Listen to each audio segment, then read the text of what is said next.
They wrote it in blue ink on a yellow post-it note. 22,300. Not rounded, not approximate, the exact amount. They stuck it to the inside of their bathroom cabinet where only they would see it. Twice a day, morning and night. Every single day for 3 years. Then the number hit 0. The debt was gone. The post-it note was not.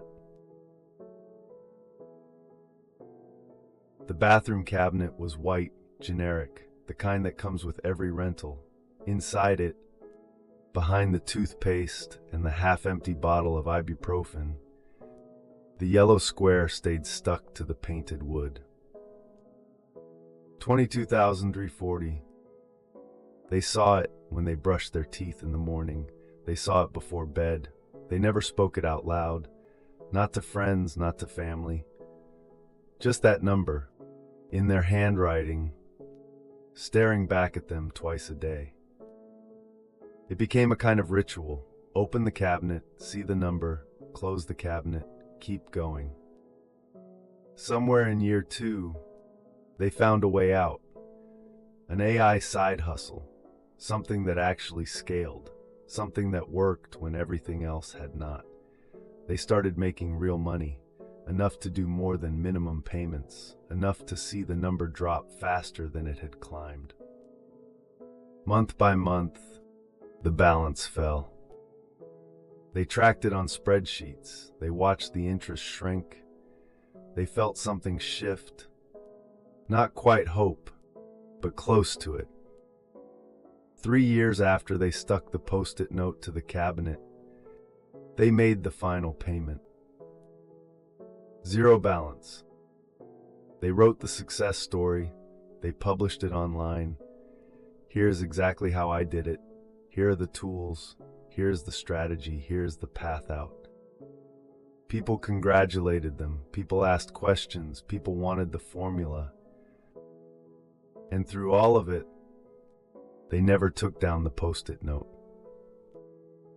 It stayed inside the cabinet, behind the toothpaste, where only they could see it.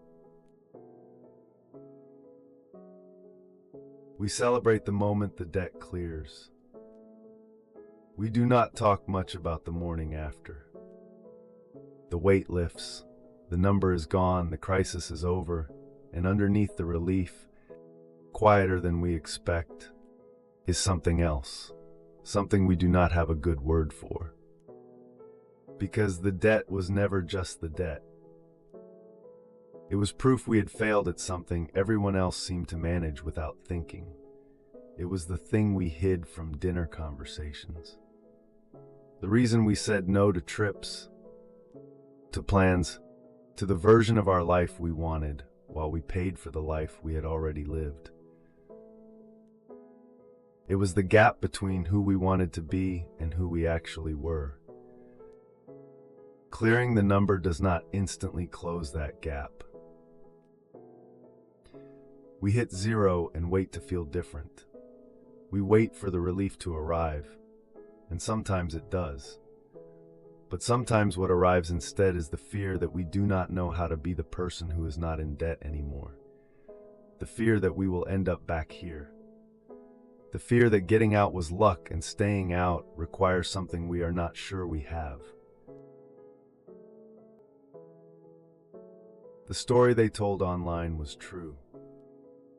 The AI tools, the hustle, the discipline, the strategy, all of it real, all of it part of how they got out. But there was another story they did not write. The one about staring at the 0 balance and feeling almost nothing. The one about opening the bank app 3 times in one morning just to make sure the number had not changed back. The one about being invited to dinner and still doing the mental math before saying yes, even though now the math was different, even though now they could afford it. Old instincts do not update as fast as bank balances. For 3 years, their life had been organized around that number, around getting it down, around making it disappear. and now it was gone. And they did not know what to organize their life around anymore. They kept the post-it note because throwing it away felt like lying.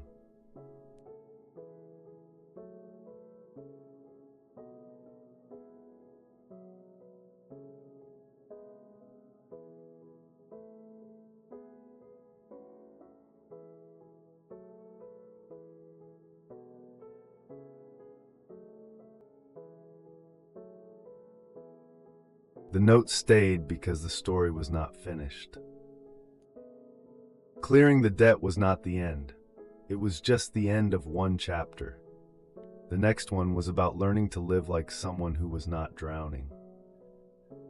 And that turned out to be harder than expected. Some debts clear faster than others.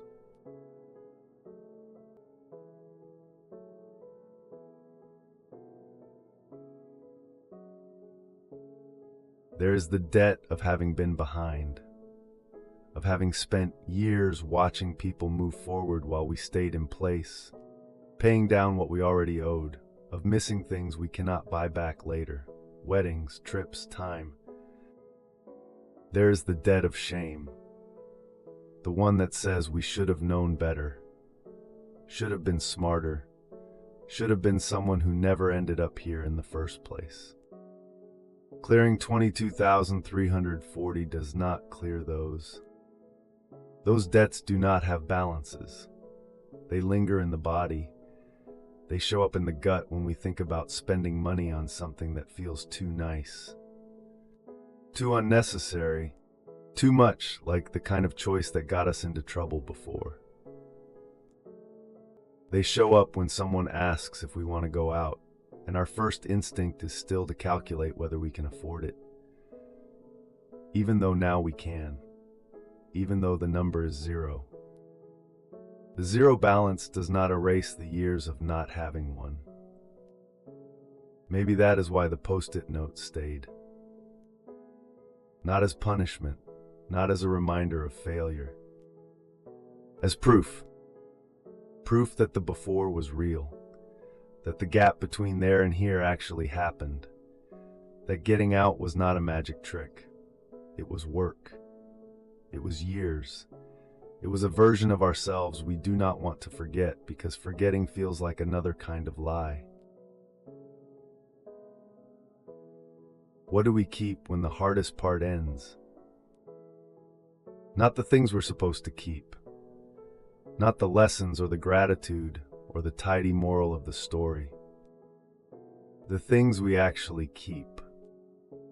The post-it note, the instinct to check, the fear that stays after the reason for it is gone. What if those are not weaknesses? What if they are just proof that we were there, that we survived it, that getting out does not mean pretending we were never in? How do we learn to trust zero when zero used to be the dream we did not believe we would reach? And what does it mean to stay out when we are not sure we deserve to?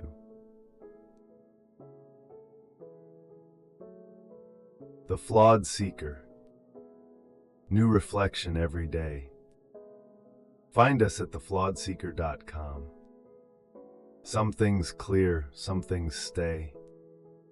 Both can be true.